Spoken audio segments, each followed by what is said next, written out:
What was meant to be a simple sports ceremony turned into a surprisingly political and uncomfortable moment. Former President Donald Trump hosted the Italian soccer team Juventus at the White House ahead of their Club World Cup debut. But instead of celebrating athletic achievements, Trump shifted the conversation to hot-button issues. At one point, he asked the players, "Could a woman join your team, guys?" When no one responded, he added with a smirk, "You're being way too polite." I like you. Who are you with? Well, they're very good. Turning Point. Charlie. You attribute that success to? I like you. Who are you with? Well, they're very good. Turning Point. Charlie. Very good. That's what I call a good question, fellas. 1 out of 10, John. 1 out of 10, but that's a really good question. No, we had record good numbers on the border. And people are coming in, but they have to come in legally. Like some of these guys behind me, they have to come in legally. And if they come in legally, we want them. They have to say they love America, they love our country. And if they can't say that, we don't want them. Thank you very much. Very nice. Thank you very much, everybody. Thank you, Fred. Thank you. Thank you, guys. Thank you, guys. Thanks. Well, thank you very much. We have a great team behind us. Juventus of Italy, and a friend of mine is the owner of the team. He's a fantastic business person, a young guy, and I think it's got the longest string of ownership of just about any sports franchise, but does have the record in soccer. It's John Elkman. I think you know him. John Elkman is a man that has done a fantastic job in the automobile industry, comes from a lineage of winners. And you have Johnny Infantino, as you know, and he's going to have the World Cup here. We have a game tonight. The game is, where is it, over in D.C., the stadium? Here, yeah, Holyfield. And it's totally sold out, I hope. Of course, yeah. Okay, good. Well, and you have 2 great American players on this team. And would you just, where are you, my American players? Oh, yeah. They're fantastic, so good luck. Thank you. I hope you're going to be the 2 best players on the field. Well, I just thought you might want to ask questions, anything about the World Cup or the game tonight, but anything about the World Cup would be great, and Johnny's right here. So, anybody have any questions? And I hope you like the. Well, I'm a little, he's a friend of mine. It's hard to go against him, to be honest with you. But they have a good team. Who are you playing tonight? We're playing against the Emirati team. Oh, that's good. Yeah. That's Strong. good. Well, they spend a lot of money, right? They pay a lot of money. Yeah, that's probably. Is it a strong team? Good team tonight?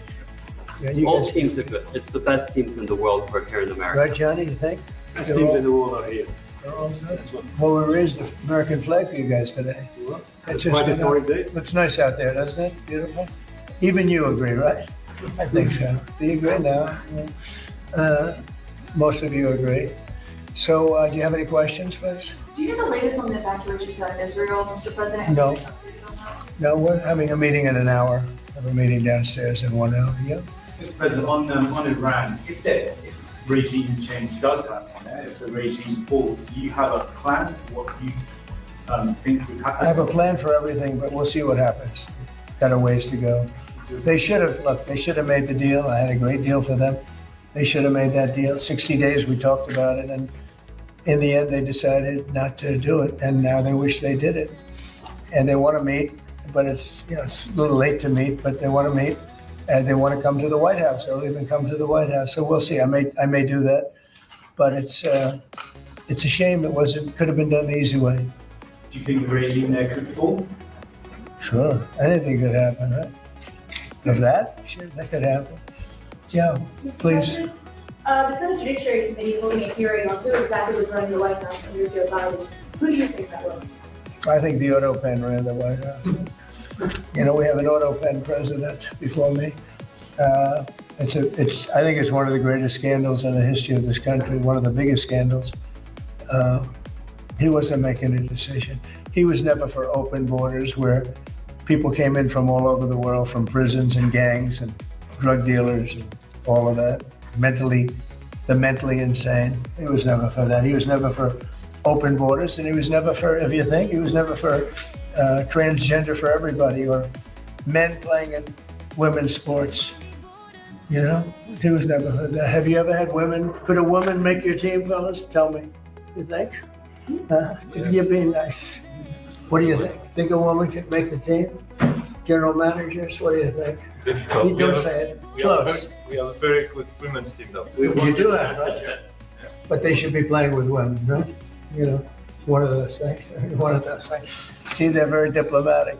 As you're making your decision on Iran, obviously there's been a change from when you were pursuing a diplomatic negotiation. Yeah. Now you seem very open to the idea of potentially taking U.S. action. Obviously, you're not going to tell us that. Can you walk us through what contributed to that change, how you got to where you are and making your decision now? Well, I think it started the first night. I mean, you know, that first night was devastating. And it really knocked the one side off, as you know. Devastating evening, day. And it's pretty much proceeded that way. I have a meeting in the war room in a little while. Situation room, as some people call it. So we're going to meet, we're going to see. We're in the midst of it's a terrible thing. I hate to see it. I hate to see all that death, so much death and destruction. But death primarily, that's what I hate to see. Does that mean you haven't made a decision yet on what to do? I have ideas as to what to do, but I haven't made a final. I like to make the final decision 1 second before it's due, you know, because things change. I mean, especially with war, things change with war. It can go from one extreme to the other. War's very bad. There was no reason for this to be a war. There was no reason for Russia, Ukraine. A lot of wars there was no reason for. You know? You look right up there. I don't know. See the Declaration of Independence, and I say, I wonder if the Civil War. It always seemed to me maybe that could have been solved without losing 600,000 plus people. So a lot of it's very sad to see. It's very sad to see what's happening.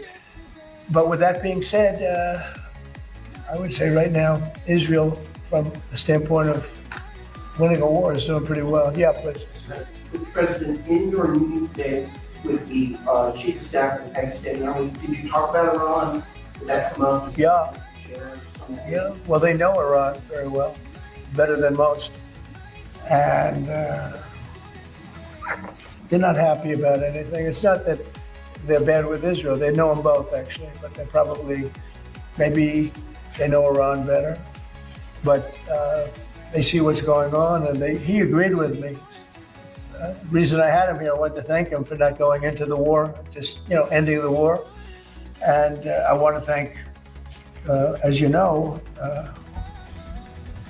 Prime Minister Modi just left, just a little while ago, just left. And we're working a trade deal with India. We're working a trade deal with Pakistan. And they were both here. But I was with Modi a few weeks ago. He was here, actually.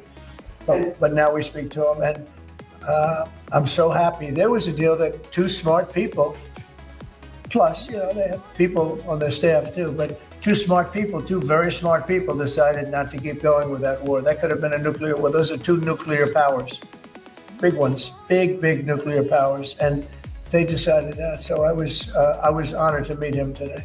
And if I can speak with sir, and for anyone who may want to answer, how has the travel ban from certain countries affected fans maybe coming in for the games, or is that not a concern? Johnny, go ahead. Yeah, no, it's not a concern for us. For the games now in the Club World Cup, everything has been done in a very smooth way. We have an excellent collaboration, of course, with the president, but with the task force in particular. For next year, the World Cup, we have one more year to work, and the learnings that we have this year with the Club World Cup, which is historic. I say this to all the Americans because it's the first ever Club World Cup, and it's played in the United States of America. So the learnings we'll have for this will apply them next year. And they're largely sold out, so I don't know. I don't think he's too worried about the travel ban. He doesn't know what the travel ban is, I don't think. Johnny, tell me what the travel ban is. He doesn't know what it is. He's largely sold out. Like tonight is totally. I've had friends, they heard about this meeting. They said, can you get me tickets? I don't know if I can get tickets. He won't give them to me. Maybe John will give them to me. I don't know. Yeah, please.